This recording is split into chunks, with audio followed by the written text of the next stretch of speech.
Hello, everybody. We're back. Hello. It's 2025. Yes. We're not dead. 2025, baby. Yes, we survived. Also, hello, person in chat, Celeste Rose X. I will give you that little follow back. I'll give you that little follow back on Twitter when we're done with the stream. Indeed. But yes, it's good. I thought you were just going to say when Twitter stops being a hellscape. We're not talking about what Twitter is. I have to use it for work. I have to use it for work, and I will not talk about anything else on Twitter. That's very fair. Please go to Blue Sky. A happy place. Yes, a slightly more professional place at the very least. But yes, we're back. But anyway, we're here. We have got a whole bunch of shit lined up for next year, as we talked about in the last stream, which was last year. It was. We're not starting any of that right now. Although, a couple of things. Live on my Patreon at the moment is the first in the series of dev diaries that I'm doing for my side project, Project Starlight. There was something else. Oh yeah, my company released its first demo! Yeah. I thought there'd be stars. There's a whole ass game. I thought there'd be stars from All Alliance Games. It's currently available on Steam in its demo format. Please, please, please, please, please, I am begging you, go and wishlist it, download it. We will be updating and do it now and building things as we go over the next few months. It's going to be amazing. I am so happy. Please, please, please go and wishlist it. Yeah, it's gonna be so good. It will absolutely make my day. Also, quick warning, I am going to be eating during the stream because I am like half an hour in the door, so I need to have my dinner. Yeah, I mean, we don't do these streams to be professional. Nah, man. That's all the rest of the fucking time. Jesus. Ow. So, that being the case, we thought we would start the year with something nice and easy and chill and something familiar and fun. Arguing. So, arguing, absolutely. But arguing for good, because we have recently, and by we I mean I, recently came across something fun in... Yo, Dragon Craze, lovely to see you. Happy New Year, man! Happy New Year! I came across, in part of the year wrapped thing that occurs on every single fucking app in the world. Hey man, so don't worry if about you're here to listen, we appreciate your existence, man. Yeah, you hear, that's the best bit. Yeah. But yes, because everything needs to have a wrapped at the end of the year, Bulbapedia, who does the Pokemons, did a kind of a top 5 and bottom 5 of their most and least viewed pages. And, I, along with various other people, was outraged that there were Pokemon who were not loved. Exactly. So, we thought we would defend them. Now, it turns out Bulbapedia doesn't actually do a comprehensive list of the least loved Pokemon, so I found a YouTuber that did it. Can't remember their name. I didn't save the video. I am a bad person. Sorry. But they did a survey with 1.6 million votes cast in a kind of like, 2 Pokemon pick up, choose the one you prefer type scenario. And they came up with a 20 best and 20 worst Pokemon. So, the challenge today is that because all Pokemon deserve to be loved, all Pokemon are special to someone, Jonathan and I are going to give each other a Pokemon to defend from the 20 worst Pokemon list. It includes current generation Pokemon, this is the plan, is we are here to defend every Pokemon to the death, no matter who they are. We're probably not going to get through all 20.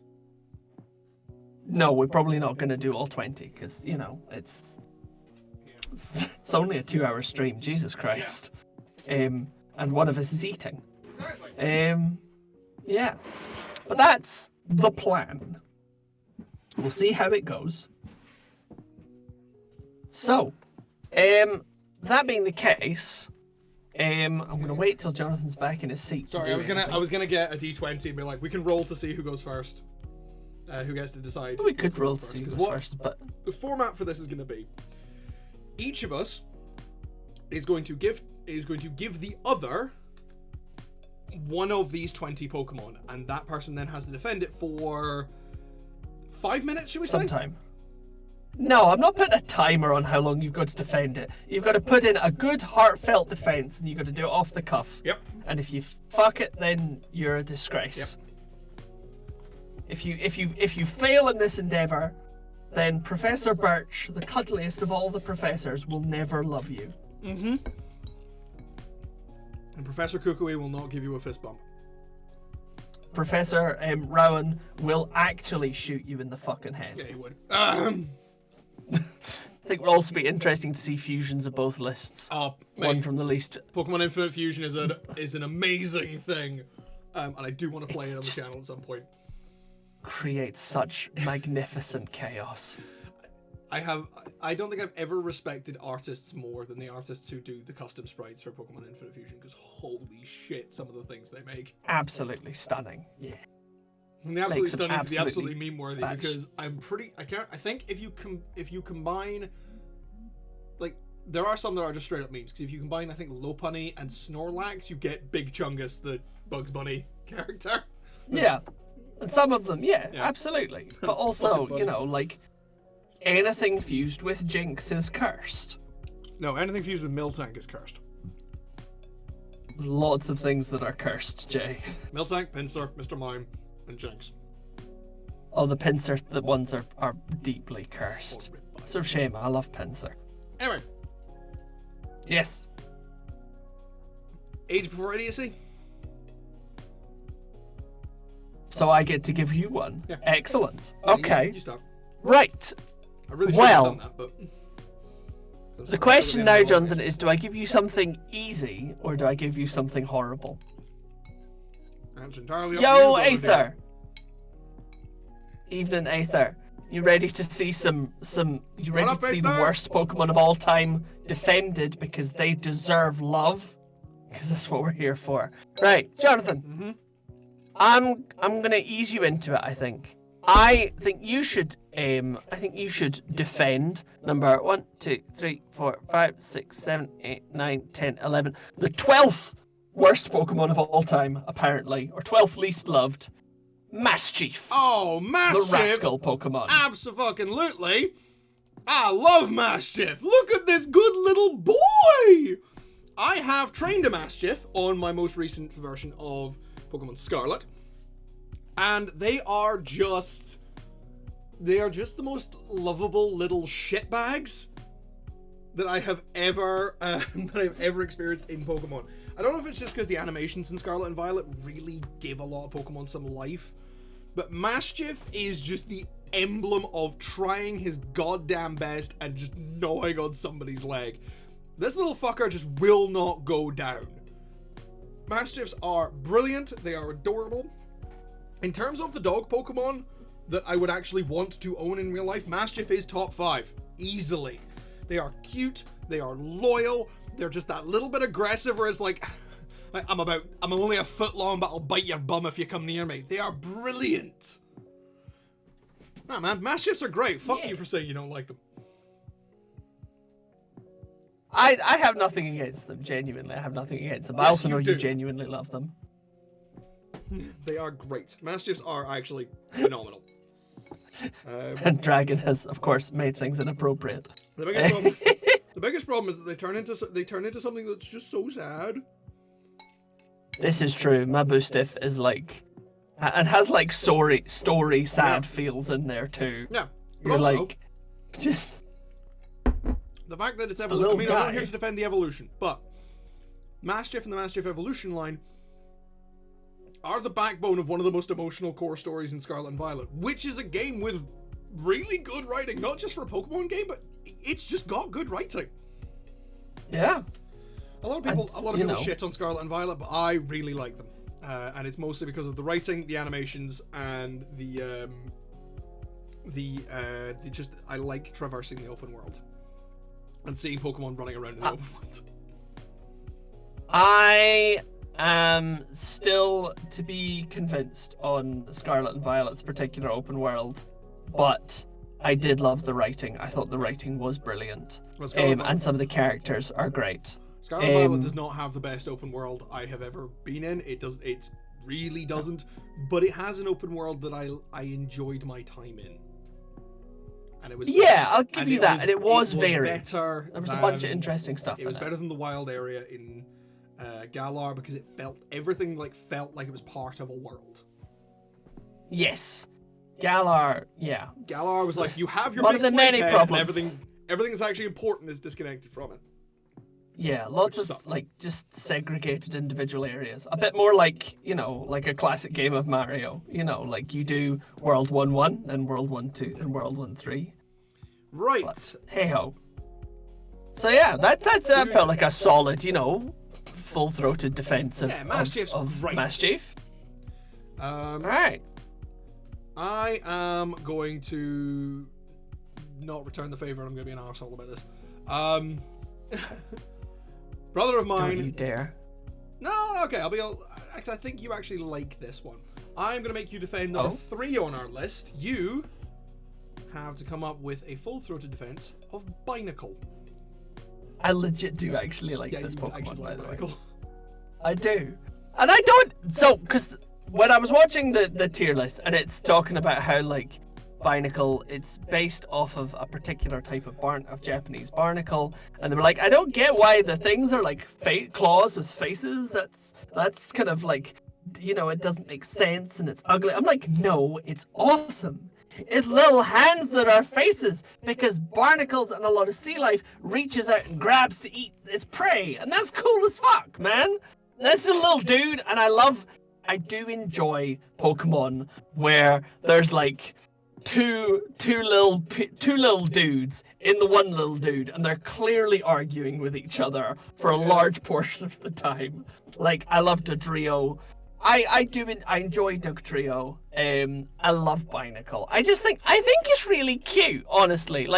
It's a little rock with two little guys coming out and being a little bit edgy and a little bit grumpy, and you're like, oh, little edgy boy. And then he grows up to be fucking terrifying. Barbaracle is legit a solid mon for, just about any purposes. Well, yeah, because it's But in the meantime, you've got...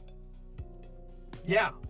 So it's just it does kind of look like Bart Simpson. It does kind of have Bart Simpson hair. Yeah.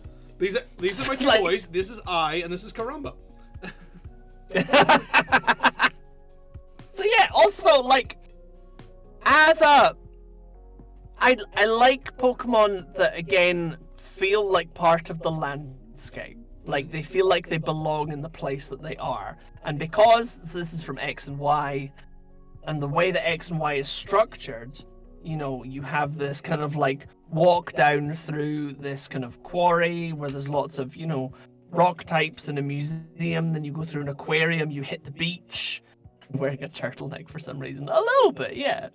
And you get onto this beach, and it's this kind of rocky, sandy, pebble beach. And I just think that's perfect for, Binacle. It's just it feels like a feature, and it's so well integrated into the game that it's in. Yeah, it's great. It was one of the first Pokemon I encountered that made me really want to get a water rock type. Because I felt like a lot of previous water rock types I wasn't necessarily fussed on. Yeah, because the previous ones were things like Relicanth and Omastar and Kabutops. Yeah, which were cool. Right. No, Kabutops has always been cool. But it just it didn't have the same pizzazz for me. Yeah. Yeah, no, I love Binacle. I'm legit. I love Binacle. I'm this is a dude that absolutely. I think that's a good defensive Binacle. All right. Yeah. Okay. What do I have? Well, Jay, let's give you something a little bit harder. Let's ramp this up a bit. All right. I'm not going to go cruel, but I'm going to ramp this up a little bit. You, Jonathan, have to defend Basculin. Basculin. All right, let's talk about Basculin. So Basculin is a fish. Yeah. That's it. That's all it is. Basculin is clearly based on it's clearly based on some form of piranha. Now we have a couple of other piranha Pokemon before, things like Carvanha, but like Basculin is often regarded as a dex filler. It gets a really awesome evolution in the Legends Arceus game, in Basculegion, but we're not talking about Basculegion. We're not talking about Basculegion, we're talking about the Basculin. This little guy is... Yes, Dragon Craze, a lot of people forget exists. Yes, I think that's why they gave it an evolution, which shows that somebody cares. Somebody at Nintendo put this little fish in and went, "No, man, I'm gonna give it multiple colors like real fish." And someone went, "That's really stupid." And they went, "No, fuck you! I'm gonna design this thing an evolution, and it's gonna be a big, long ghost fish that is designed like one of those beautiful Japanese paper streamers that you put over parades, and it's going to be awesome." So that's what Basculin is. Basculin is the fish spirit of defiance. It is, no, I love this little guy despite what any of you cunts think. Basculin is a fish that exists in spite of the world, okay? It looks up with its little underbite face and just goes, "Nah, man, I'm here to stay. Fuck yes." That is my time on Basculin. One of my enduring memories of Basculin from Gen 5, actually, is that you expect it because it's just like a little fish guy to be like, you know, a step above Magikarp. And then it hits you with fucking Chip Away and absolutely wrecks your team. Yeah, fucking just... And you're like, where the fuck did this come from? Like, they are startlingly strong. Who made the fish head? And they have not a terrible moveset. Maybe. Yeah, I look like a think fish scientist? A bass of some kind. I think it is probably meant to be more of a bass, but I think the kind of spiky edge and big teeth look was the thing. But yeah, they're like, yeah, they get a lot of like strong physical moves early on, and yeah, they're not to be sneezed at. Plus, you know, the total lack of rhyme or reason as to whether you get a red one or a blue one, or a white infuriating. Well, the white one turned up in Legends Arceus. Yep, and that's the one that evolves. Only the white one evolves. Yup. It means even if you're an albino, you're special. Power. Anyway, Chris. I'm going to give you... Sorry. I'm going to give you another one that I think you're going to be quite fond of. Go for it. We are looking at... I want you to give me a full-throated defense of Blipbug. Blipbug is cute, I have to say. Half of this is Chris trying to remember when I...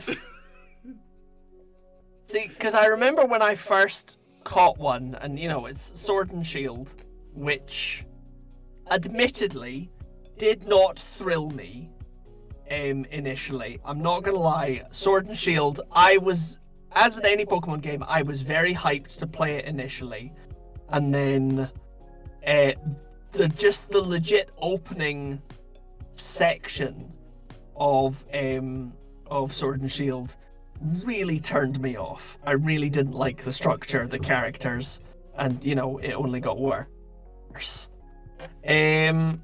But I caught this little guy, and I was like, oh, well, I guess this is our starting bug. Maybe it's an electric type, because it's kind of jaggy and yellow. And he's got a little bow tie, and he's got big glasses. You know, he's kind of cute, you know, little nerdy boy. And then it becomes a psychic bug spaceship, which is pretty cool. It does so, become like, he himself is... Fucking does. But yeah, so like he's cute. I think that's the thing that I like about Blipbug is, you know, he is the epitome of just a little guy.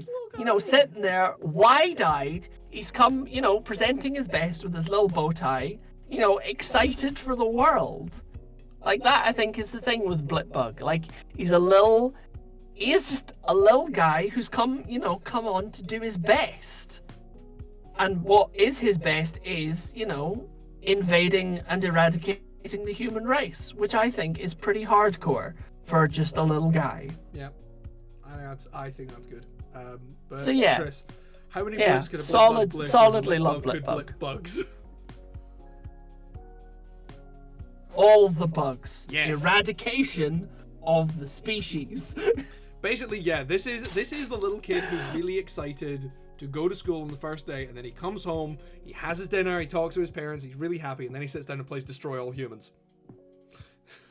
Yeah. Also, from a mechanical point of view, can I just make clear? Base abilities, Swarm, pants. Compound eyes, good. Hidden ability, telepathy, great. Fuck. Telepathy's really good. Blip, yeah, absolutely. Alright, Fuck people who don't love Blipbug. It's a cutie. what's next? What's for me? What do I got? Alright. Come on, hit me with something good. Hit you with something good? Yep, hit me with You something. want me to hit you with something good? Oh no. Alright, I'm gonna hit you with one that I don't want to defend. Alright. Because I think it's shit. I think its whole story is mid, and I think that there were a lot of problems with all of it, and I don't like its design. Oh no. So, Jonathan, please defend Monkey Dory. Monkey Dory! Everything's just Indeed. Monkey Dory This- around here. Look at this little shit. The smug little asshole. The smug little poison type legendary. Okay, couple of things. Firstly, one of the first poison type legendaries. Like, we do not have a lot of poison type legendaries. It's true. Legit, I think I'm not sure if Eternatus was the first, but it was it was one of the first. And yes, he does look like Mojo Jojo's stoner cousin. Now, Monkey Dory is Monkey Dory is famously a monkey that was beaten to death by an adorable little ogre called Ogrepon because he was a cunt. Now, I think we all like a little bit of mischief in our monkeys. Especially in Pokemon. Every single monkey Pokemon has a little bit of mischief. This is the only one that went pro. This is the only one.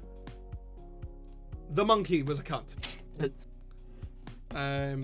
It's the whole story of the teal mask is that everybody thinks the ogre's a cunt, but it turns out the other three were cunts. Also, I love that you're like, all of the monkeys are mischief, but this is the only one who, you know, decided to deal hard drugs. Yeah, that's the thing. Every other monkey is like, I'm just a little guy, I'm just a little scam. This is the only one who went, no, crime. I'm gonna do crime, and I'm gonna be good at it. I'm gonna get my boys, and we're going to shake down entire villages, okay? We are gonna steal That is all legit. of their shit. Because Monkey Dory is a guy who, despite the fact that he does look like Mojo Jojo's stoner cousin, commits. This guy fucking commits, okay? He got a magic chain full of poison and went, nah, man, I'm gonna do crime. I'm gonna do all the crime. Yeah. Yeah, that's legit. That's what Also, I got. All it's right. poison psychic type, Yeah. It's a smart monkey. which is kind of fun. Yeah. Yeah. Like, I can't think of... Can I think of any other poison psychic types? Ooh. None come to mind. I think there is another one, but I'm not sure. Probably. Anyway, Chris. Yeah, that's fair. Monkey does crimes and is good at it. Yep. Fair. Give Alright. me your full defense of Squawkabilly. Okay. Right. Now, I'm gonna put my hands up and say, I never trained a Squawkabilly. Nobody did. I saw them. And I already had a bird in my party. Although, actually, you know what? Looking at them, they get sheer force as a hidden ability. Nice. You can get, and they get different abilities depending on the color of their plumage, which is pretty I cool. wonder what the difference between plumages was. Yeah, so that is better than I had initially thought, because Pokemon's done color variations all around the board. You know, since Gen 4, I think. They've done random color variations. Gen 3, actually, I think, if you count Spinder. Oh yeah, Spinda had different spots. That's true. Every Spinda had a unique spot combination, which is all cool. But there's a legit mechanical difference, which is one set gets guts and the other set gets sheer force, both of which are fucking, hench abilities. They are for beating the ever-loving crap out of anybody that comes near you. And actually, you know what I will give to Squawkabilly? Again, commitment to the style. Like, they made a decision that they were like, we're going to do Elvis is a burb. Oh, Galarian, Slowbro, and Slowking are both Poison Psychic. Those are the only ones. There was another one. There you go. But yeah, Squawkabilly was like, we're gonna do rock and roll hair, rock and roll guitar, rock and roll music. It did what Chatot did, but went in the other direction. Yeah. Chatot is like the classical music, and Squawkabilly was like, now I'm gonna be cool, and I'm gonna talk to all the people. Despite being more rock and roll, Jailhouse Rock. This is the talking music bird that can't say slurs. This is the one that can't say slurs! Yeah, because that was the why Chatot got banned from competitive Pokemon, was people would have Chatot say slurs and scream at people. Because the internet is awful. Yep. Well, I am... Okay, so Squawkabilly is the rock and roller you can bring home to your mother. Also, if I may. Yeah? You ain't nothing but a Houndour. You ain't nothing but a Houndour. Yeah. Oh. Yeah, no, that's okay. I'll give you that. That is quite fun. I'm like, yeah, it's a fun little guy. It's got, different colors that have mechanical differences, which is a great incentive to go and, find more things and have more fun. Because I am that guy, I'm now gonna go and look at the moves, cause hello, it's a pretty solid move set, It gets Aerial Ace really early on. It gets Brave Bird and Reversal, and it gets to punch people hard. Squawkabilly is here to mess with your shit and to be rock and roll about it, but in a way you can take home to your mother. Exactly. Very much in an Elvis Presley way rather than a rock and roller type way. So yeah, absolutely. You know what? I don't know if I'd train one, but I'd have one in my house. Squawkabilly is I'd be friends with the Squawkabilly. Yeah, I'd be pals with the Squawkabilly. Yeah. Okay. Yeah. I'm really enjoying this. This is fun. This is really fun, actually. This is making me far better disposed to all of these Pokemon. Yeah, it's good. All right. I'll give you an easy one this time. All right. Defend Vullaby.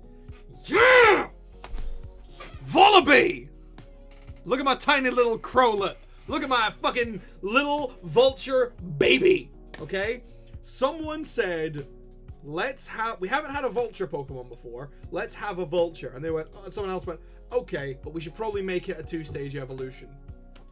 And then they went, okay, vulture baby? And then someone went, yes, that's the entire design document, let's go. And then they fucking nailed it. Vullaby is, you can see the vulture elements in the feathers, in the style. And then they went, baby. So you've got the kind of the eggshell diaper, which I know a lot of people do hate on. I think that's the main thing about this design that people do not like. But it's actually a really stellar piece because looking at it, there's so many layers to it. Not only is it eggshell and diaper, kind of evoking the newborn chick idea, it is also, if you turn it upside down, it is a skull. And vultures, being famous carrion hunters, carrion creatures, will pick bones clean. Funnily enough, vultures can actually leave bones cleaner than anything else. Vultures have industrial stomachs. Nothing survives those things. And Vullaby is really cute. And the thing is, like, okay, they evolve quite late. 8 and its counterpart, Rufflet into Braviary, they evolve quite late. I think they should evolve earlier. But this thing is hench. This thing's a fucking tank. And Dark Flying is actually a pretty good typing that you can work with. I mean, there's a few Dark Flying types. There's Haunchcrow, there's Yveltal, and all of them, they don't really deal with a lot of their problems, because one of the sort of sneak up problems with Dark types is bugs, and Flying type immediately fucking zaps that. You get a free immunity on top of... You get 2 immunities with Psychic and Ground. And I believe Vullaby has a fairly decent moveset as well. I mean, I've only got the picture up. It does. But look at it, it's so cute. Even, like, I love this skull piece. I love it. Because, like, you've got the little love heart, which say... Because he's been like, I'm a tough guy, but I'm also a little sweet inside. He's so cute. Love Vullaby. Yeah. I don't need to give any more Solid. defense than that. Like, No. if you don't think this is at least a little bit adorable, fuck you. And also clever in the skull design is actually really clever because it's threefold and it's brilliant. Yeah, I think that's the thing that I kind of like the most about Vullaby's design is that like that it's an eggshell and it's also a skull, but also it's like, you know, we have so many bird Pokemon where the other, you know, it's just small bird becomes big bird. Yeah. Like that describes all of them. So many. Except Vullaby and, you know, and Mandibuzz, where, you know, it's like, actually, is this an eggshell bird? It's a like, bird with bones. Yeah, I'm like, Vullaby is far more interesting to me than Rufflet. Yeah. Yeah. Like I'm Rufflet's just a little fluffy guy, and I mean he's very cute. I would love to cuddle a Rufflet, but I've never found them very interesting. No, I've never found them interesting. But Vullaby I find interesting. Yeah. Yeah. There we go. He's great. You enjoy that? I did. I had a great time with that. Lovely. All right. What you got for me? I'm gonna give you what might be a hard one, but I'd like to see what you're gonna do with this because you are the bug fan out of the two of us. I am. We both love us some bug Pokemon, but you've always been the bug guy. So, give me a defense of Rellor, please. Okay. According to the survey, the least required to Rufflet, even though it's our bird. Yeah. Yeah. Yeah, it's fair. Like, it's Rufflet into Braviary was just, you know, for America. Braviary is just for America, by bird. America, to America. Yeah, it's the Sam Wilson as Captain America. That's Braviary. Yeah, but Rellor. So Rellor apparently is the least popular Pokemon, according to the survey. Rellor is the least popular Pokemon, and I mean, I like the idea. I thought it was a fun idea when I first saw it. I was like, Dung Beetle, absolutely. And it rolls this thing around and you get to attack people with the dung ball. You know, I didn't train one, but I was like, this is cool. And fight people when you fight people. Yeah, absolutely. Literally, yeah. You're like, you want to fight me? Eat shit. Boom. And I thought, you know, it's cool. And I think the thing that I find most interesting about Rellor is that where I had assumed we were going to get like some kind of hardcore big defense bug and ground type, what we actually got was a highly competitive bug psychic type. Like highly competitive. Like I get that, you know, so obviously I'm here to defend Rellor, not its evolution, which is Rabsca, where the dung ball gains sentience and floats in the air, and the beetle just becomes like an Egyptian beetle charm hanging underneath it, bringing life to all those that it encounters. Legit. It achieves enlightenment. That's just what it does. But, you know, it's... Rellor, it commits to the bit. It's the same thing I kind of said about Squawkabilly, and the same thing that I liked about one of the same things I liked about Binacle. I like a Pokemon that commits to the bit. And one of the ways in which Raylor commits to the bit is that to evolve, you got to run around with it. It's got to be out in the wild, pushing its little ball, making its little ball bigger. One of 3 Pokemon that you do that with.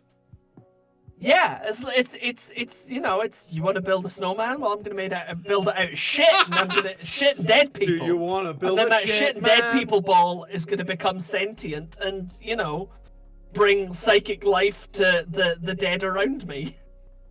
It's a proto necromancer. Yeah. It's collecting up corpses in its dung ball of murder. There you go. Raylor is the prequel to the Dark Lord, but he's doing it on purpose.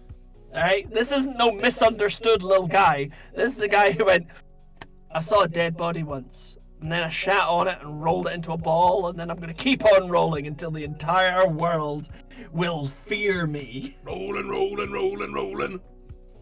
Yeah, I'm like, and I respect the shit out of that.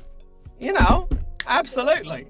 Fucking, there are definitely bug types in Gen 9 who I dislike far more than Raylor. Oh. Yeah. But no, I think Raylor is fun. I think it's an interesting choice. I think they took a wild left turn on the evolution that was really interesting. And I think it's got a really deep and interesting kind of, idea behind it. Yeah. Yeah, fuck yeah.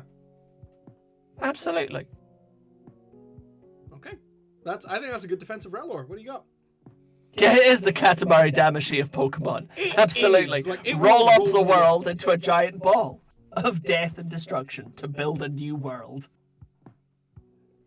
Or a new universe in the case of Katamari Damacy. Yeah, I'm also absolutely. I do want to bring up a picture of Rabska because when we're talking about sort of wild left turns, we're not joking. This beetle achieves enlightenment and specifically an enlightenment that allows it to raise the dead. Because it's one of 2 Pokemon that can learn the move Revival Blessing, which is basically it lets you revive a fainted Pokemon, which in competitive means that is a huge game changer. Yeah, like it's a legit Pokemon. Yeah. And Raylor is the precursor to that. Yeah, absolutely. All right, what do I got to defend? Deserves respect for that. Well, I went easy on you last time, so this time we're gonna go hard. Oh boy. So I'm gonna give you the other one that I really don't want to defend. Yeah, it's a cool scarab. Right. Jay.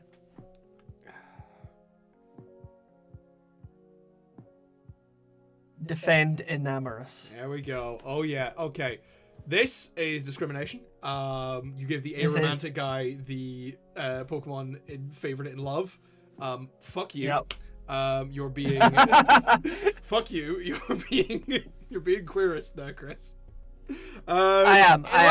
It's fine. Just give me the most autistic next one. I already did. I gave you the shit bug. Oh yeah! I didn't even notice. To be fair, you gave me Monkey Dory and Basculin. Anyway, I did. I've been really mean to you. Yeah, but you know what? I got good defense out of both of them, and I'm gonna get a good defense out of Enamorus, because you know what? I have been sitting here anticipating you giving me Enamorus this whole time. Fair, very fair. Because I am an aromantic man. I do not experience romantic love. Enamorus is all about this shit. This is Saint Valentine on a cloud with a snake coming out of its ass. And that, I think, is an important thing, because I do not experience the whole deal, this thing's whole deal. I don't feel that. That's just not my thing. So it's nice to have a Pokemon that kind of emblemizes that I can sort of live vicariously through in my gaming experience. Be like, oh, like, yeah, okay, this is kind of the thing that I don't get this, but I can kind of, roleplay along with this existing thing. And I'm not gonna lie, I kind of like its turtle form a little bit more. The turtle form is kind of cute. Yeah, the turtle form is quite cute. It's got a little snub nose and the heart-shaped kind of thing, and it piled up kind of snake tail. The tail's a lot snakier than the other forces of nature. Enamorus is also an interesting concept because it is part of the forces of nature trio. It's not the trio master of it, because I believe that's still Landorus. But these are creatures that are all about the elemental forces that shape our world. Wind, lightning, and the enrichment of soil. These are destructive forces, but also their trio master, Landorus, is a constructive force. It's all about enriching the ground.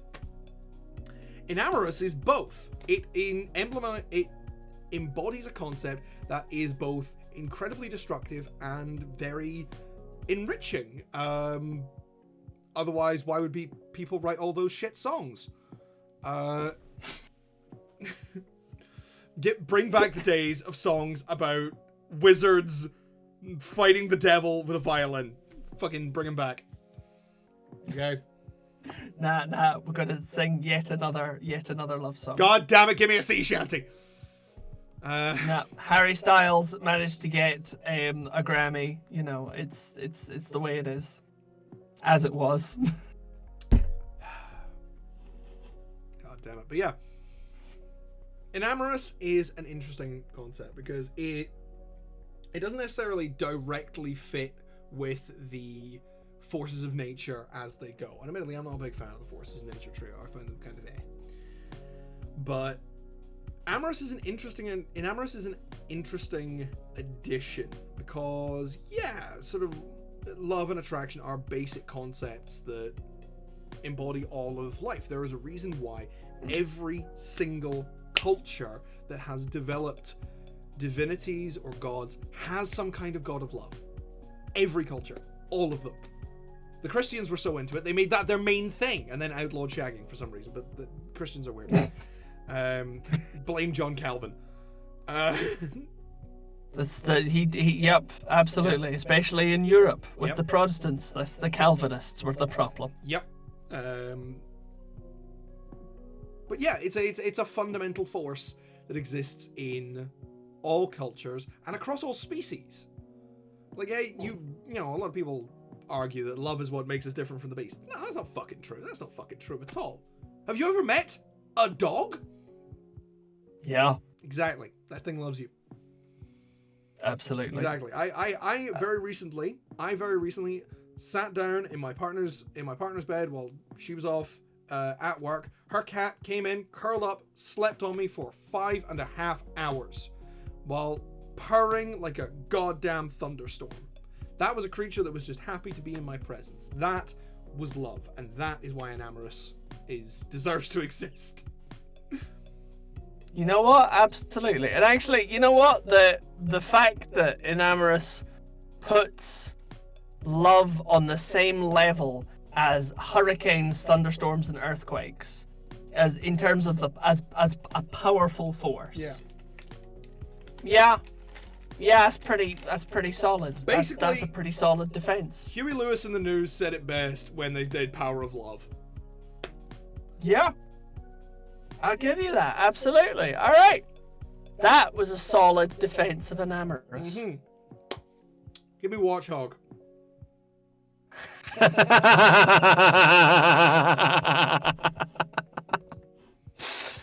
Now, the problem with Watchhog is you and I have already,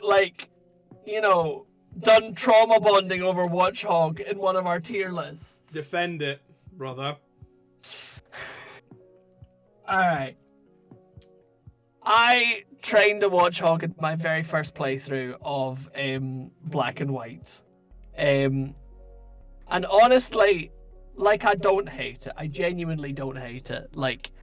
I think a lot of love and it is... How do I say this?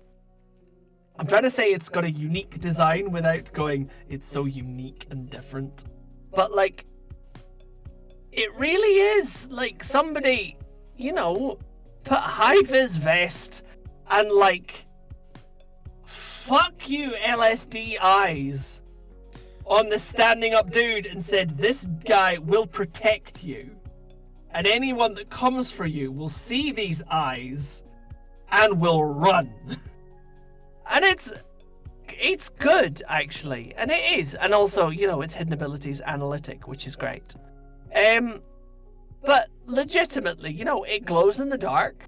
It goes out at night, and it keeps people safe. And actually, you look at all of its lore, and all of the kind of, you know, appearances and, you know, various, you know, manga and the series and stuff. And, like, Watchog's whole deal is keeping people safe. Like, it's not, you know, much as it's got terrifying fucking eyes, you know, it's only in the same way that, you know, like, if you had, like, a really good but really strict teacher in school. Like, that, I feel, is the vibe. Like, Watchog, you know, is a teacher who was strict but fair. You know, like, it was, you know, like, I was an arsehole in school. You know, if I found a way to get away with something, I would get away with it. But there were a couple of teachers who were hard as nails, who I respected the shit out of because they were hard as nails. And, you know, and they didn't go, Chris is a troublemaker, or, you know, oh, Chris is just, you know, some kid making hassle. They were like, Chris is, you know, smart, interesting, has a lot to say, but, you know, you need to be firm with him about when he's allowed to say it, you know, and when he, you know, what is appropriate to take part. And I respect the shit out of those teachers.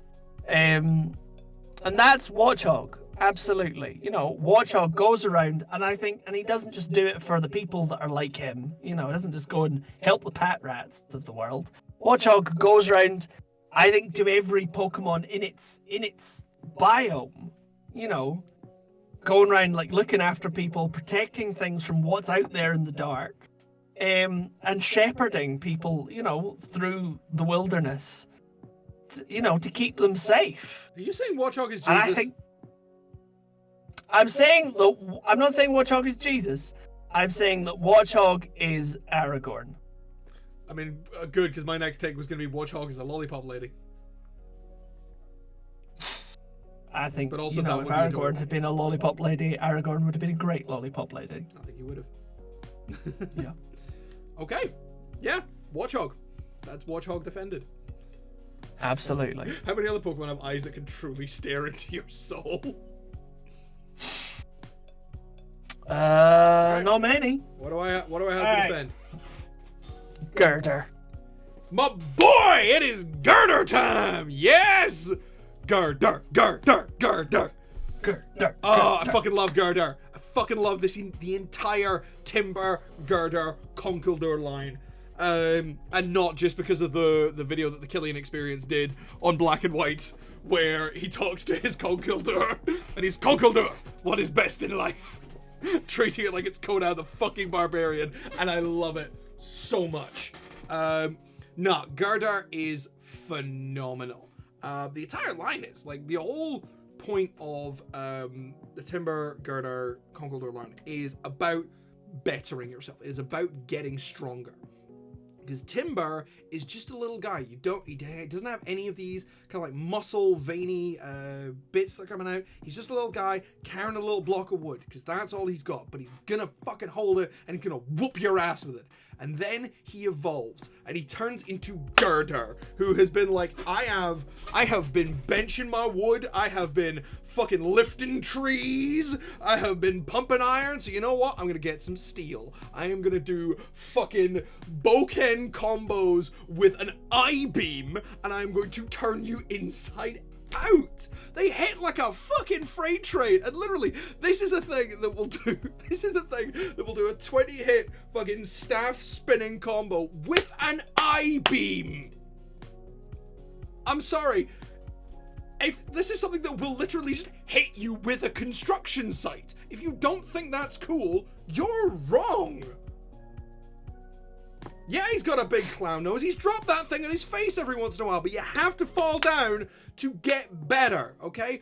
Girder is the midpoint in a story of bettering yourself. He is the turning point where it's gotten beyond the point of, yeah, I'm determined, I can do this, to the point of, yeah, I've got this. I'm strong, but I can get better. I can do more. And to the point where he becomes Conkeldurr, snaps a column in half, and is like, I'm an old man, but I will still beat your ass. Gurdurr is fantastic. It is a great Pokemon. And it has a good moveset. It gets some pretty good abilities, if I remember correctly, as well. I think Guts and Sheer Force are on its list. Yes, Guts, Sheer Force, and Iron Fist. Yeah, like this. Yeah, Iron Fist. Yeah. Fuck this, Marvel. Fuck the guy you got playing Danny Rand. Fuck Finn Jones. This is your Iron Fist. Just a Gurdurr playing the Iron Fist. No one else in the MCU is a Pokemon. It is Gurdurr. But yeah, no, I absolutely love it. Like, genuinely, Gurdurr is one of my favorite. Like, the Gurdurr line is one of my favorite fighting types. Just, period. They're so cool, and they'll just knock you flat in your ass and ask no questions about it. They are amazing. That's fair. I don't need to defend Gurdurr anymore because Gurdurr will defend itself. Fair. That's fair. You know what? Solid. Absolutely solid. That's a good one. All right, what you got from me then? All right. Also, we're more than halfway through. We're about halfway through, yeah. And we're about an hour in, so actually we might get all these done. You did just give me a very easy one, so I'm going to give you one. Have Frigibax. I like Frigibax. So, I was shocked when I saw Frigibax on this list because, and also the guy that made the list was like, yeah, he's so weird and gross looking. I'm like, no, he is Forg. Look at the cute Forg.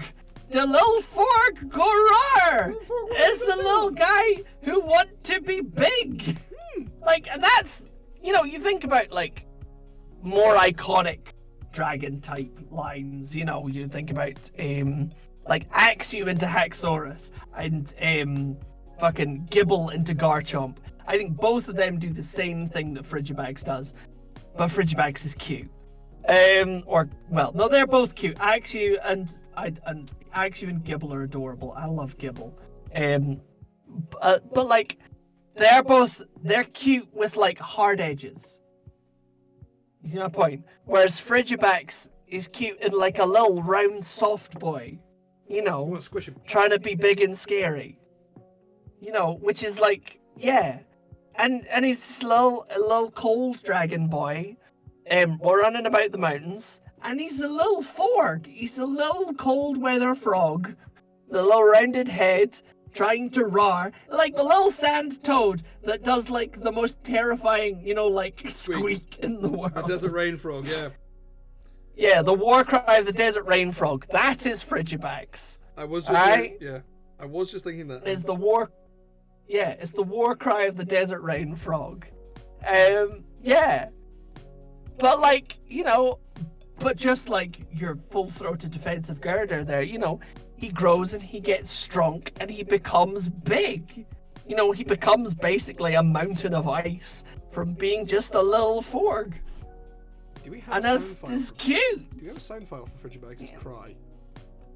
Because I do want to hear. I think it does have quite a cute cry. I don't remember what its cry is. I have a vague memory. My problem with a lot of there isn't one on a lot of fair. I feel like a lot of my issue for a lot of Pokemon games after Gen 3 is I spent a lot of them not listening to the game soundtrack. Yeah. Because I was listening to my own music instead. Because iPods became a thing. It's a shame because like Galar, I will say Galar and then Paldea both had really good soundtracks. I legit didn't listen.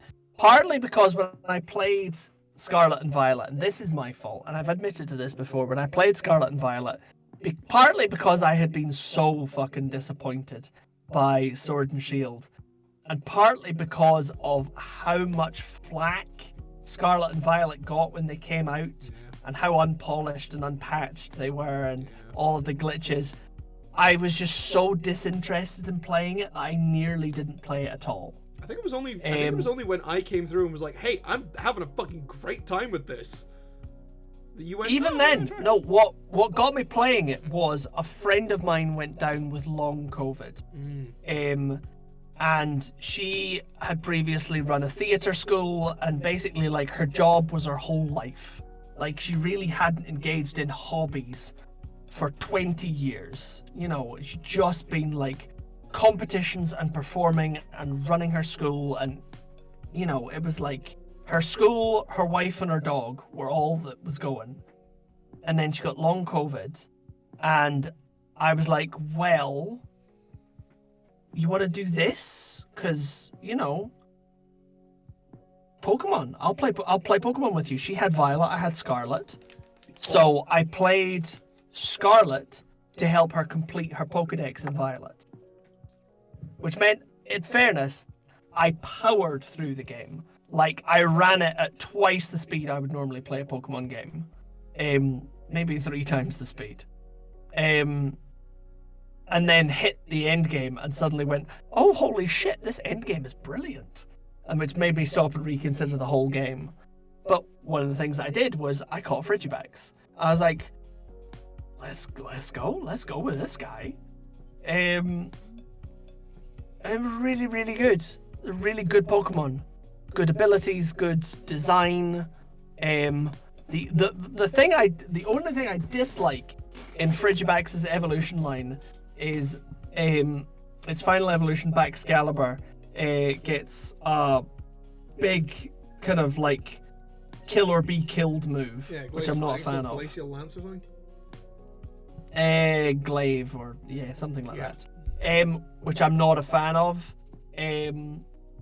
But like that has nothing to do with Frigibax. Yeah. Frigibax is great. Like, I will say that I think Baxcalibur might be my least favorite pseudo-legendary. It's definitely not my least favorite pseudo-legendary. What would you say yours is? My least favorite pseudo-legendary is... Oh, hang on. Let me go through them. So it's Dragonite. Who's in Gen 2 again? I don't know if there was one in Gen 2, because there was 2 in Gen 3. No, there is. It's Tyranitar. Tyranitar. So it's Dragonite, Tyranitar, Metagross, and... Salamence. There were 2 in Gen...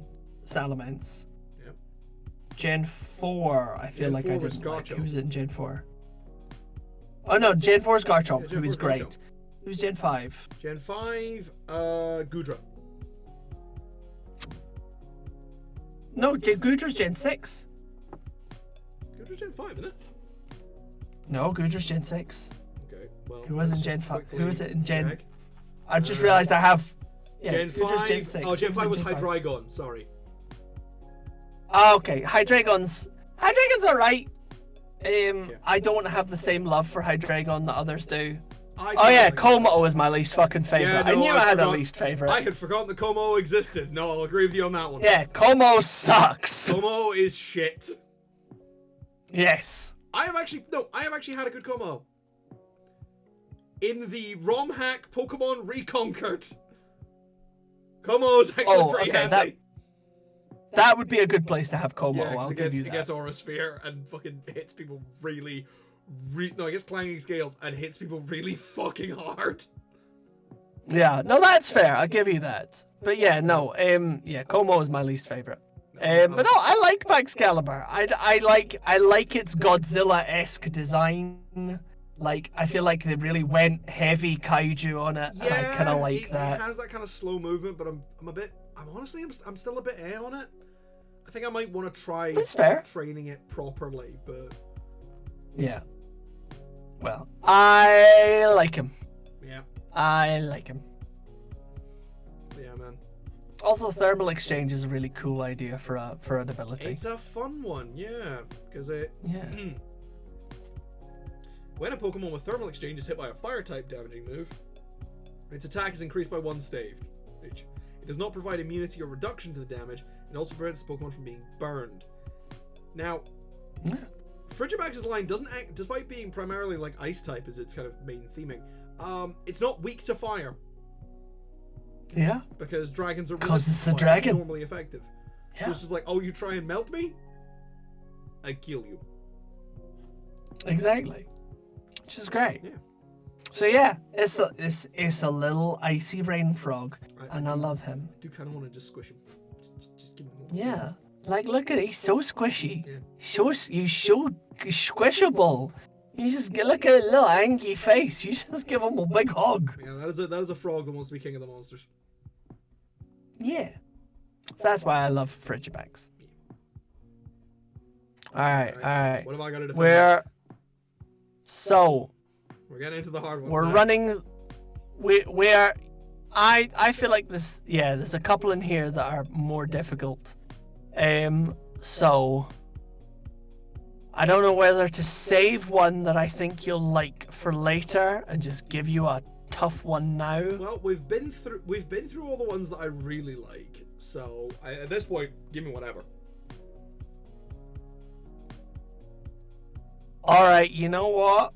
Okay. Because you can take one and I'll take the other. Okay. You can have Illumise. Illumise. Illumise, which is my preferred version of the two little light beetles. Is it actually? It is. I think it might just be because Illumise existed, I think, originally only in Pokemon Ruby. Yeah. Yeah, and I think it was ages trying to catch one of these things when I was a kid. Ages. Because they were really rare. And Illumise is based on genuinely one of my favorite bugs, which is the Firefly, because Fireflies are incredible. I've never seen one in real life, but they are just amazing little creatures. And Illumise is sort of Illumise should have gotten the fairy typing, I will say, because this is very much like a flower fairy version of a Firefly. Was it in just about every ROM hack I have played, actually, that includes them? Illumise is Bug and Fairy and Volbeat is Bug and Electric. Yeah, that's, I think, is probably a good thing. I think they just got forgotten by Nintendo. They were part of the original kind of, not necessarily like like kind of the original pairing thing, because double battles became a thing in Gen 3. And there were a number of Pokemon that were very much paired up. Plusle and Minun are, of course, the most famous of these, with their complementary plus and minus abilities, which I do believe that Volbeat and Illumise can get. No. They can't. No. There's a couple Pokemon that can get plus and minus. Like, ooh. Instead, they got Tail Glow, which sort of, I think, boosts up partners. Tail Glow dramatically increases your special attack. Oh, cool. Yeah, it's good. Yeah. In a time when stat boosting abilities that did like a dramatic difference were rare. It doesn't seem to get it anymore. I could have sworn Tail Glow was built. I think Tail Glow. Could have sworn Tail Glow was. I don't know if. Huh. Did it survive the? I mean, it gets Oblivious or Also, by the way, Lens, and then it gets Prankster as a hidden ability, which is also really good. Which, Prankster's great. Yeah. One thing, look at Illumise. That is adorable. That's cute. Yeah. I think it is also, let me just check its size. Yeah, it's... Okay, this thing's 2 feet tall. This really is just a little guy. It's just a little guy. This is an adorable little mischievous spirit that's, very good-natured. I think Illumise is a chaotic good, but with a lot more leaning on the good than the chaotic. And I do kind of like some of the humanoid Pokemon who are just like little dudes. It's like, I just have a little dude who like travels with me. Like, if this were a fantasy story, Illumise would be kind of your... Okay, I don't know if there's a defense for that, but Illumise is Navi. I feel like a less annoying than Navi. Much less. Put it like this. Illumise is, I think, what Navi would be like if Navi could sing. I'm sorry. I look at that and I go, that's a Pokemon with a really good singing voice. I don't know why, but I look at that and go, that's something that can sing. It definitely gives that, like, yeah, like, you feel, because there are certain bugs and like insects that I feel like they they do like chirruping, and it's musical, and it's like they don't get the same love that like a songbird maybe does, but they should do. And Illumise definitely gives those vibes. Illumise is cute, it's adorable, it's a little fantasy store, and I'm not gonna lie, I don't really want to dip my toe fully into the world of writing Pokemon fan fiction, but I quite like the idea of Pokemon in different, kind of like how Legends Arceus did it like way in the past. I kind of want to do medieval Pokemon stuff and have an Illumise as like your little fairy guide as you go on your fantasy adventure. That would be fun. Like you start the game with an Illumise as your guide and like a Honedge strapped to your side, and you just go. Yeah. I want to play that game. I want to make that game. Sounds like a good game, to be fair. Sounds like go play Pokemon Crown. So yeah, Illumise. All right then, Chris. Defend me its opposite. Defend me Volbeat. Well, funnily enough, Volbeat is my preferred of the two. Probably again because I had Sapphire, and Volbeat I think was more common on Sapphire. Now, Volbeat, I think Volbeat's like a fun and cute little guy, and also when you play Pokemon Colosseum, it like falls on his butt and it does like a little squishy tail, and it's cute, man. It's cute. It looks like it's put and his they're like, legs up. they're like tankier than they should be. But the big thing that I have always loved about Volbeat from the moment I learned it, and I regret I never trained one in Sapphire originally, because I would have discovered this great secret, alright? Volbeat is one of the great hidden secrets of Hoenn, which is, in the generation before bug types got good, Volbeat got Signal Beam. That is what Volbeat is great for. Alright? That's like, Gen 1 got, very cool bug types with not the best in terms of bug type moves. You got Pinsir and Scyther, who are very, very cool.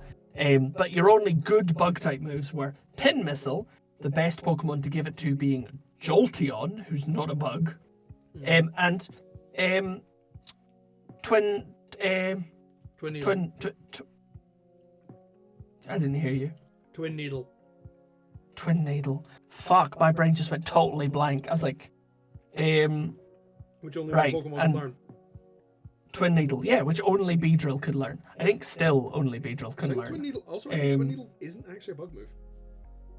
That's poison. Yeah. No, it was originally bug, and then I think it became poison later. Gen 2, expanded a little bit. You got Heracross as the cool bug, who got Megahorn, which, was like a big, powerful, low accuracy bug move.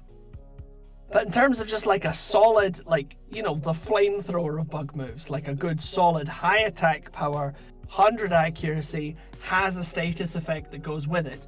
Volbeat is the very first bug to get that, and it's Signal Beam. And that is great. And it means that, frankly, I regret never training this more and taking it to the fucking Pokemon League. Because that's, I would hang a team off of Signal Beam. Like, it's great. You rock up to the first member of the Hoenn Pokemon League, who is Sydney, and he's like, show me your best shot, face my dark types. You're like, I bust out the bug. It's like, I brought a fire for little Volbeat just be like, I can shoot you with my shiny butt. It's like, hello, I brought a bug with a ray gun. Yep. I brought a bug with a space laser. Fuck you. He just cut his Absol in half.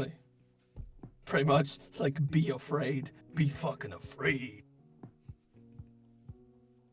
Okay, cool. So yeah, that is my defense of Volbeat. That's good defense of Volbeat. It's secretly really tough. And you can see that thing wants to fight you.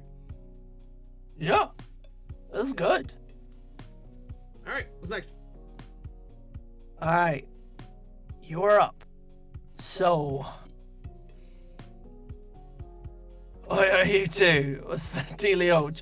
We are defending unloved Pokemon, Jamie. That is what we are doing. And we're doing a great job of it.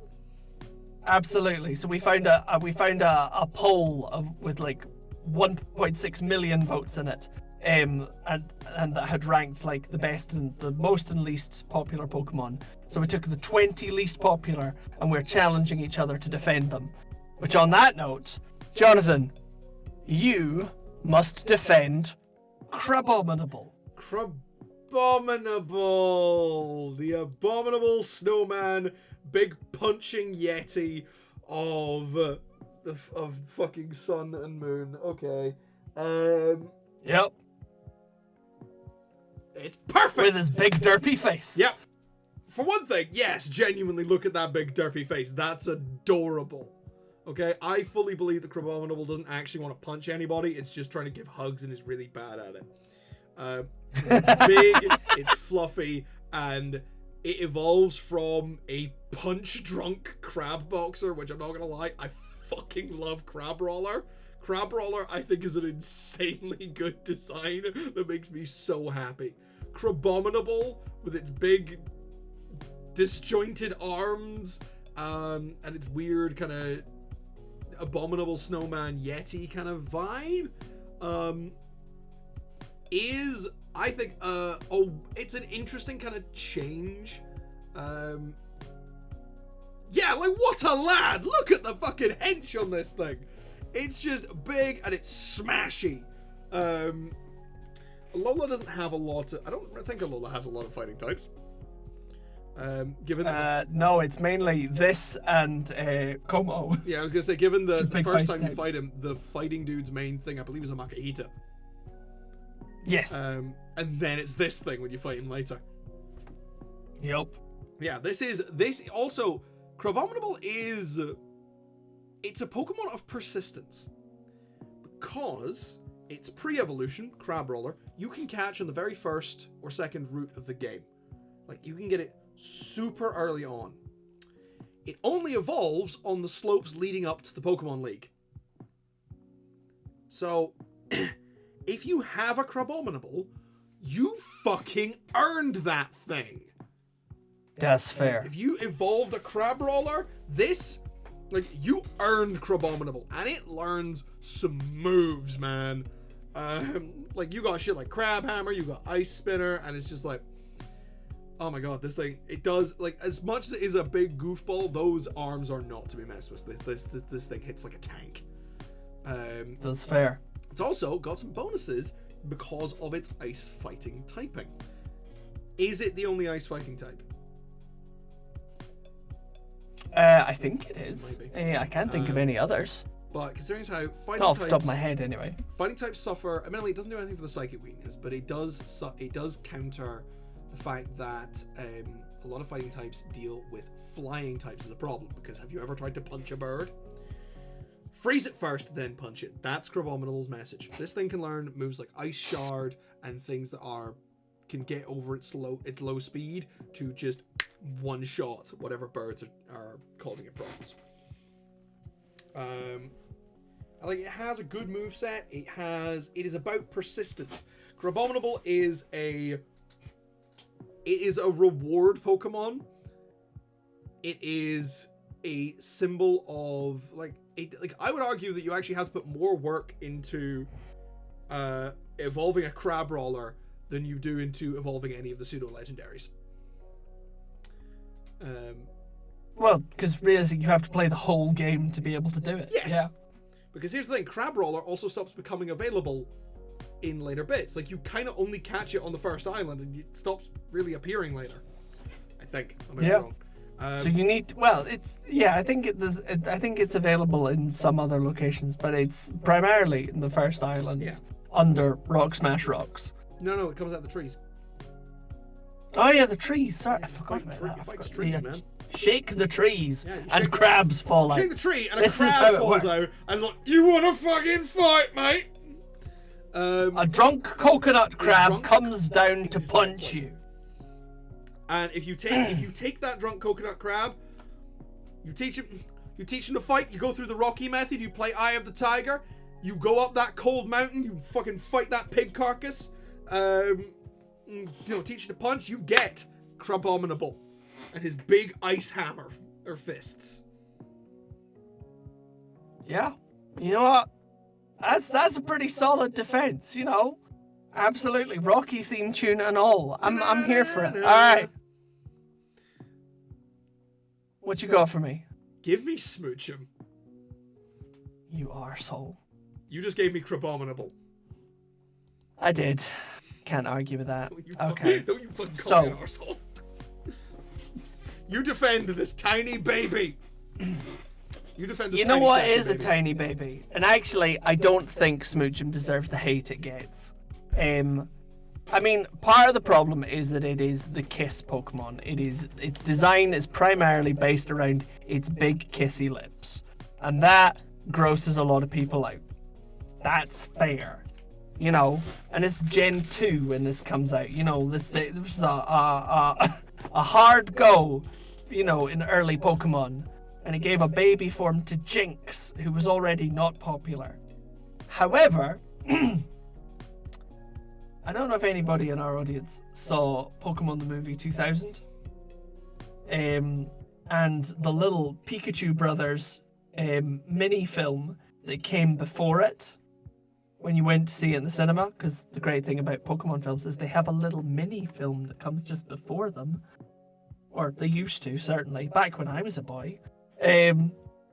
So they had a film about the Pichu brothers, who were adorable. And part of their gang was this Smoochum. And then they had this great adventure that spun off into its own game on the GameCube. Called, not for Smoochum, but for the, like, what was the Pokemon Channel? Oh yeah. Pokemon Channel on the Nintendo GameCube, which is a really odd, fun game. Where really your weird. job is to have a home, watch TV, buy things on, shopping channel. on tele shopping, and build a film And out look of after a missing Pikachu. Like, pieces. you bond with a Pikachu. Yeah, and you bond with your Pikachu, who is, delightful, and then you get Jirachi at the end because you were just the best friends. And I think it's in the film that you get in Pokemon Channel that Smoochum is like the inciting incident. Like, Smoochum is so dear to everybody involved that, like, when Smoochum is unhappy, when Smoochum is upset, when somebody bullies Smoochum, all of the other Pokemon are like, "Hey! Are you coming in here? You picking on my baby sister? I'll fuck you up!" And that's the thing, like, you think about films where, you've got those kind of group dynamics where you have the baby of the group, which is a little baby, who gets picked on and everybody comes in to defend them, beat the shit out of the guys who are picking on the baby. Like, even when the baby is an annoying character that you maybe don't particularly, bond with straight away, the part that they play is the bond they form with everybody else. What would be, They are the core and heart of a group. I was gonna say, what would be? And that's referred the to thing as with here as Smoochum. Heart. Yeah. And that's the thing with Smoochum, is it's not... I don't think that its strength is in... I don't think its strength is on its own. I don't think it necessarily stands on its own in the middle of the field and you're like, damn, I want this weird tiny duck thing that grows up to become used to be a racist caricature. Popo's bitch. That's not... Yeah, that's not where its strength lies. Its strength lies as part of an ensemble cast, where it can be adorable, it can, as like the baby of the group, it can be a sassy lady, look at those, hands on hips and hip wiggle, like, it's got all that. It's Menson. Absolutely, it can mince for days. It's... And the hair is a fabulous hair. I think that's where Smoochum... Smoochum exists for groups like the Breakfast Club. It's not there for Braveheart. Oh my god, Smoochum is Molly Ringwald. There you go. Smoochum is Molly Ringwald. I rest my case. don't think we're gonna get better defense than Smooch and Miss Molly Ringwald. Yep. Fair enough. What have I got? Weird quizzes about sometimes testing you on what you'd watch. Yes, Jamie! Yes, you also played this! Pokemon Channel was so obscure and so amazing and so weird, and I loved it so much. Oh, absolutely. Absolutely. Oh, man. Just absolutely. Yeah, it's part of the first generation of 3D Pokemon games, because it would come boxed with the special edition of Pokemon Colosseum, which was the first 3D Pokemon game. And so it came along like you kind of Pokemon Channel didn't come boxed. No, Pokemon Channel didn't come boxed with the special edition of Pokemon Colosseum. That was the Pokemon you can box. play Ruby and Sapphire. Yeah, that was the Pokemon box. You play Ruby and Sapphire on your GameCube, which was Apparently great. worth a mint now. Jamie, what do you mean you didn't play it or watch it? You just remember a review. Pokemon Channel, I Oh, believe, is I'm one sad of now. the most obscure Pokemon games. it is very obscure to be But fair. what I was saying is, like, it was of that generation with Colosseum, which means that it was part of like the time we first saw these Pokemon in 3D and animating in a world constantly.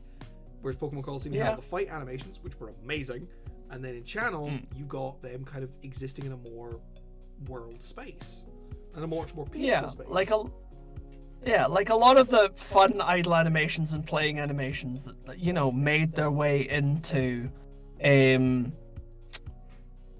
Scarlet and Violet kind of came from Pokemon Channel and ostensibly the prior and later iterations of 3D Pokemon. But yeah, so it laid a lot of groundwork.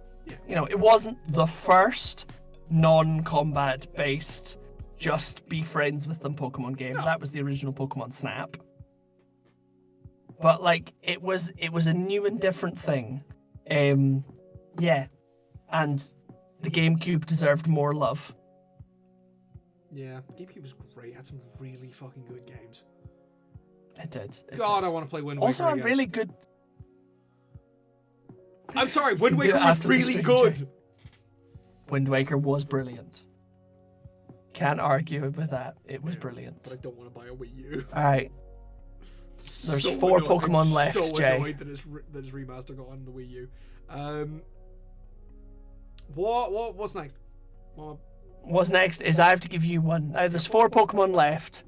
And honestly, of the 4, there's 3 I'm okay to review. So I'm going to give you the 4th one. All right. I don't think it's the one you think it is. So, Jay, you must defend Capsakid. Oh, Capsakid! My little peppery Yeah. boy! That's not a good Your picture of little Capsakid. Little... Hey, the Pokemon games on the GameCube were phenomenal, Jamie. You take that back. You wash out your Yeah, whore and we mouth. got Colosseum and we got XD Gale of Darkness, which is a Pokemon game that contains murder. Yes, ostensibly making it better. Like, XD starts with someone stealing a boat and contains murder at some point. Colosseum opens with the protagonist blowing a fucking hole in a building and stealing a stealing machine. It's fantastic. Also beats the shit out of the Pikachu-wielding hero, who is an old man. It is not afraid to beat up old people. Oh, yeah. Yeah. Yeah. It's... Also, there was a- solid. They were also way better than the game that followed them, which was Pokemon Battle Revolution. Yeah, but Pokemon Battle Revolution was basically just a rehash of Stadium with less features. Yeah. Anyway, Capsakid. Capsakid, this is not a good picture of Capsakid, I'm not gonna lie. So I'm gonna find another one. I was gonna say, That's a jump good on picture Google of Images and Capsakid. see. Good. Again, I've said it before, this is my absolute favorite feature of Scarlet and Violet. These action shots. Oh yeah, these. These action shots as part of the Pokedex. Yeah. Absolute 100% Yes, the action favorite shots thing. in the Pokedex. This very has good made me idea. want to collect, catch them all more than any other Pokemon game ever did. Yeah, no, that's fair. It was super fun. I have not completed the Paldea Index and I never will, but still.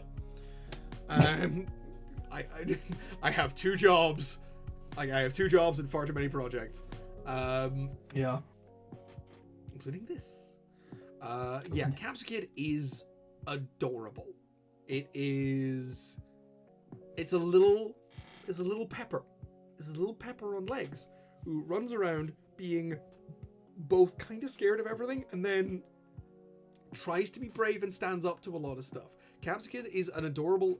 It's weirdly bird-like in its look. Like it's got that kind of beak kind of deal. It's got the little child-like cap thing. It's like it's a baby. This is just a baby. Like Capsicid, another baby bird. As much as you should absolutely not let a Capsicid get near your eyes. I would like to cuddle this thing and rub my face on it. And regret it immediately. I'll regret it immediately. Okay, like, if you are a trainer who has a Capsicid and you handle your Capsicid and you cuddle them and you show them love, immediately wash your hands before using the urinal. Trust me, you'll thank me. Capsicids are adorable and they grow up to become the only grass fire type, Scovillian, which admittedly I have trained a Scovillian and I found them a little underwhelming. They seem to be kind of trying to do a lot of different things and they end up fairly mid-range. But Capsicid isn't guilty of that. It's not their fault what they're going to grow up into. Also, in a point in Scovillian's favor, it is the angriest of Pokemon. The only thing angrier than it is fucking Primeape's evolution, where it gets so angry it fucking dies. Yeah, literally. I love Annihilate because it was like, look, Primeape got so angry it had an aneurysm. That's what happened. Someone forgot. So now it's fighting Ghost. Like Primeape stopped taking its blood pressure medication, and it became a Ghost type. Annihilate is phenomenal. Because they just went, look, man. Sorry, Annihilate always makes me laugh. But yeah, Capsicid is it's cute, it's adorable, and it's an experiment. It's an experiment, and also. Somehow, despite like going through so many thousands of grass types, we never tried a chili pepper before. There were no chili pepper Pokemon. Capsicid is it. It does look really cute in. Oh my god, that's fucking adorable. That's a picture of it from the anime.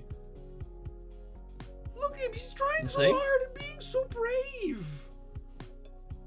He's just a little spicy baby.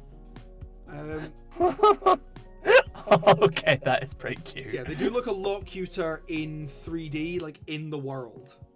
These are not good pictures of Capsicid. Like, what the fuck? But yeah, it's a little experimental spicy baby. And Capsicid, I'm not gonna lie, when I first saw it, I went, "What is that? I need to have it." Admittedly, I already had a different grass type at the time, so I was because that was my first playthrough when I'd chosen Sprigatito, and it was just that sort of, ooh, I'm gonna keep you in mind for later. And then I trained one on my second playthrough, and they're cool. I like them, cute. Yeah. All right, that's Capsicid. Yeah. Let's see you pull this one. You have to defend to me Cascoon. I saw that coming. And actually, I have an answer for this. Okay. I do actually have an answer. So, one of the things that I like about Cascoon and Silcoon. So, well, the whole thing. So, we start with Wurmple, who is exactly what he says on the tin. He's a little stabby worm. Now, when I first played Pokemon Sapphire, I evolved my Wurmple, it became a Cascoon, and then a Dustox. So, I have love for it. But honestly, one of the things I enjoyed the most was when they came into 3D, was the tiny little differences between Cascoon and Silcoon. Because they are both just silk sack with spikes and eyes. That's the only defining features, alright? Cascoon is a little bit pinker, Silcoon is a little bit whiter. But, they have so much personality difference, just in, the differences in their eyes. Like, I don't know, Jay, if you can do like a little side-by-side of Cascoon and Silcoon. Yeah, I can just. But like, Cascoon is angry, alright? Your lore behind Cascoon and Silcoon, very similar to Metapod and Kakuna before it, is that they take all of the pain and they remember it. Cascoon? Right? Silcoon. Yes, all of the beatings that Cascoon takes, it remembers. And it will pay you back 100-fold when it evolves into a toxic night moth creature. Alright? But you look at the two of them side by side, right? And like, Cascoon is intense, it is angry, and it remembers with a vengeance. Silcoon is a little more passive. Silcoon's got a little eyelash thing. Silcoon kind of just wants to hide away. Silcoon kind of takes his beatings and is sad. Silcoon is Oliver from the musical Oliver. Silcoon writes poetry. Cascoon is a little bit closer to Hamilton. Cascoon gets angry, fights in the American Revolution, and builds a new financial system for a whole country. That's my bad musical analogy here. Silcoon writes poetry, Cascoon writes checks. That's your defense? Yeah. Yes, that is absolutely my defense. Silcoon writes poetry, Cascoon writes checks, and he cashes them into your fucking dead skull.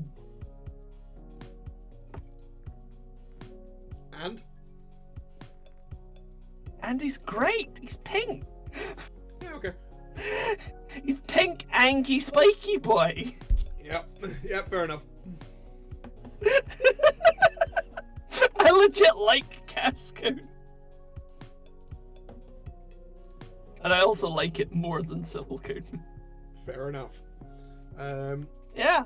I genuinely think that like it's a real strength of the Pokemon brand that they're able to differentiate two of what is ostensibly the exact same fucking thing so much with just a little bit of coloring and a little bit of eye shape. You know, I think that's magical. Part of the strength of Pokemon design. Yeah. Alright. Out of the last two, which one am I getting?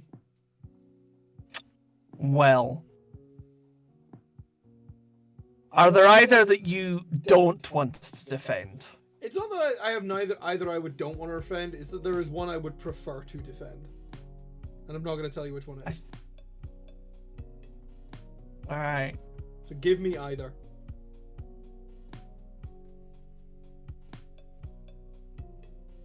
Because I can do both. Fuck it, you can have Bruxish. Fuck yeah, it's fish time. It's fish time. Look at this. Big psychic fish time. Look at this big psychic fish with the big angry kissy lips that will bite your fucking dick off. Alright? Absolutely. There will be no chips with this particular fish. Now, Bruxish. This fish is terrifying. Bruxish gets hated on so much because of its, let's face it, aggressive drag queen look. Yeah. Like, I'm sorry. This fish knows how to walk down a catwalk. Like, RuPaul would own one of these. Okay? That's fair. If that's not a point enough of its favor, let's fucking go. Because one, okay, people hate on it for that aesthetic. That makes them homophobic. You're saying hating if you don't like Bruxish, you are a homophobe. If you don't like Bruxish, you're a homophobe. Get wrecked. Okay? Bruxish is gay culture. Bruxish is gay culture. Bruxish is specifically drag culture. This fish will take like one look up and down, take in your entire outfit and makeup regime, and eviscerate you with one word. And then it'll use Psychic Fangs on you. Okay? Yeah. You do not survive this fish, okay? Especially because, like, Bruxish, like, every Bruxish is probably dating, like, a Veluza or a Dondozo, okay? If you're mean to Bruxish, their boyfriend will come around and eat you. I mean, I don't think Bruxish needs its boyfriend to eat it, and that's the main thing No, here. I don't is think it that does. Bruxish, This is a psychic Brux- fish. Okay? Bruxish, Yeah. like, that's the thing is, this, like, look at those eyes, and look at those teeth. Bruxish does not need your help. Okay? And frankly, it will just take your spite, and it will swim with that goddamn current, baby. Okay? Bruxish is fabulous, kick-ass, and just the sheer amount of Piscean sass that is contained in this gay little fish is miraculous. And I would I'm also sorry, like to but, point out, it like- gets strong jaws and ability. It Yeah. can get Poison Fangs, Ice Fang, Psychic Fangs, Crunch. Like, exactly. this thing will eat What I'm anybody. saying is, Bruxish is both serving and eating. I rest my case. Okay. Okay. Now, Okay. let us end with your defense of dear Flittle. I love Flittle. Flittle's great. Such a cute little guy. Adorable. Now, when I was rounding out my team for Scarlet and Violet, Flittle was the last one I added. Because I again, when I was, and I've admitted this, when I was playing through Scarlet and Violet, I was not playing through it the way I would normally play through a Pokemon game. I did it as a sprint instead of a marathon. Yeah. It was about the end goal, not the journey. So, although I built a team that I did really love, it wasn't necessarily done organically. And that being the case, I was looking at my team and I thought, right, I need another special attacker. I had a lot of heavy physical hitters in my team. I was using Gallade and Baxcalibur. I needed something that was special attack. And I was looking around and I saw Espathra. With its good psychicness. And I thought, that'll do, why not? So I went and I found a Flittle, and initially I was like, this is so weird that this evolves into a psychic ostrich. But then, I was playing with it more, and I kind of got used to the design, and I started to get that actually Espathra and Flittle's thing wasn't birds and ostriches. Like, that was never the point. Like, the birds thing is secondary in the design philosophy. What it is on a wizard's table, on a magician's table, when they start doing things hidden behind cloths. Oh, okay. That's what Flittle and Espathra are. They are the magic of garments. They are the magic of fabric. I did call mine Tutu. Absolutely. So that's the cool thing, is that Flittle is, if you make fabric move, it can be magical. And Espathra is just a haughty bird doing the same thing. It's primarily frills and flutter, and magic from movement, which is why it's a fast special attacker. And Flittle's the same. Like, it's a little ball, but almost all of it moves. Like a Pokemon that's like a small solid object doesn't normally have, fucking everything that moves. But Flittle does. Almost its whole body moves in some way or another. In that kind of rippling flying motion, not unlike a manta ray flying through the water. It's that, gliding fabric motion that creates that magic. So yeah, it's beautiful. I'm a fan of Flittle. Flittle. I am also a fan of Flittle. Like, In my second run of Scarlet and Violet, I was like, I want to try out an Espathra. And I caught a Flittle, and I was like, okay. I need to take a call in a second. Sorry, give me a second. I don't know, it's everything. I'm going to sit and espouse. Kindly keep defending. I'm going to sit here and espouse. Because Flittle is... Like, I wanted to try an Espathra, and I caught a Flittle, and I was like, that's adorable. I think there's another element to this as well. I don't think it's not just the... I don't think it's just the magic of cloth. Sorry, I think Chris has just had a realization. I think it's a princess and queen thing. Like, Flittle is very much... Everything alright, Chris? Flittle, like, with the little tutu and the kind of the pink ears, it's a child. Like, this is a child. And I feel it is a princess. And with Espathra, which I'll bring up Espathra. Espathra has a lot of the headdress of an Egyptian priestess or female pharaoh. So I think there's a certain like princess and queen thing going on there as well. And these things are fucking great. I like this sort of like well put together, very haughty thing because it contrasts very well to one of the other bird-like Pokemon that was brought out in Gen 9, which was Flamigo, and I love Flamigo because it's just a flamingo that has shown up to beat your ass. And it's very fun.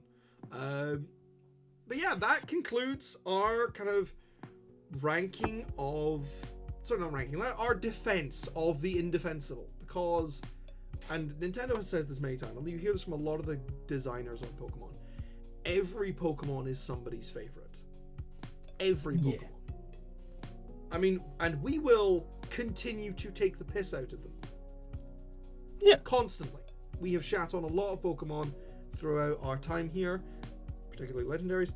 And we will continue to do so. But here's the thing: is every which Pokemon is why we talk shit about. Even we can find things that we like about them. Because here's the thing: a lot of the Pokemon on this list, I personally really don't like. I don't like them for a lot of reasons. Like as much as I came out with the defense of it, and I do believe everything I said, I don't like Crabominable. Yeah. I really don't like Enamorus, but yeah. That was a really good defense of it, though. I solidly bought into that. I was like, actually, that's a really good reason for this Pokemon to exist. I like it. That's a solid reason for it to exist. Yeah, that's the thing. And I believed everything I said. That wasn't bull. Okay, a little bit was like it started as bullshit, and then it came something into. It's actually true. I was right. Yeah. But every Pokemon is somebody's favorite. I mean, you know, Chris and I legit both have Pokemon that a lot of people go, really? Like, when you originally pitched this idea to me, one of the things you showed me was like a top and bottom six. In that bottom six was a Pokemon called Clang, who is just a couple of gears. He's the middle stage of Clink, Clang, and Clink Clang. I fucking love that evolution line so much. Legitimately think they're fantastic. And so good. Yeah, a lot of people say Pokemon is a thing that's very close to Chris and I's heart. And a lot of people say that Pokemon designs have gone downhill in recent times. I would like to put it to you that there are a lot of Pokemon where, like, throughout all of it, where people have been phoning it in. But that doesn't mean that the Pokemon are not great. Yeah, it doesn't mean they do not deserve to be loved. It's like I said with Basculin, because Basculin is also clearly a design that somebody kind of phoned in. But also someone clearly loved it enough to give it the evolution that was Basculegion. Yeah. Someone went, no, I really like it, because like they did it because they needed a water ride Pokemon for Legends Arceus. They could have just as easily used anything else. They could have made a Hisuian Gyarados, and that would have played really well with fans.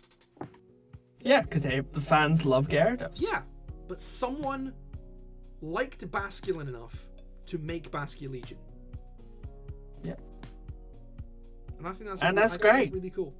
because it's been Although, 30 years of Pokemon, I think. 25. 26? yeah, 1995 was when the Pokemon Company was formed. So that's This 30 year years of will be Pokemon this year. This year will be the 30th anniversary of Pokemon as a franchise. And we have over 1,000 of these little fuckers. Yep.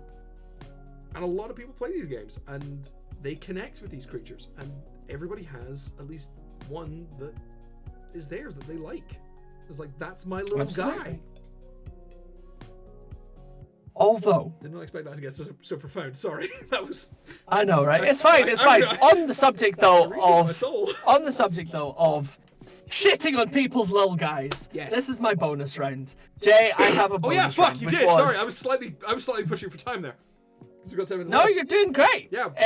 So, in my searching for, lists of Pokemon that people don't love, I found a Reddit thread from 6 years ago. And it Okay. is the most validating thing I have ever seen. Because do you know who regularly tops the list for the nation's favorite Pokemon? It's not Pikachu. Is it Mudkip? No, it's Charizard. Of course it does. No. Yeah, see that reaction? That's it. But you want to know something? Yep. 6 years ago, someone on Reddit did a poll, alright, which had 1,800 people voting on who the Pokemon was that they hated. It was actively a negative poll. Yep. They were like, 1,800 people voted on which Pokemon do you fucking hate the most?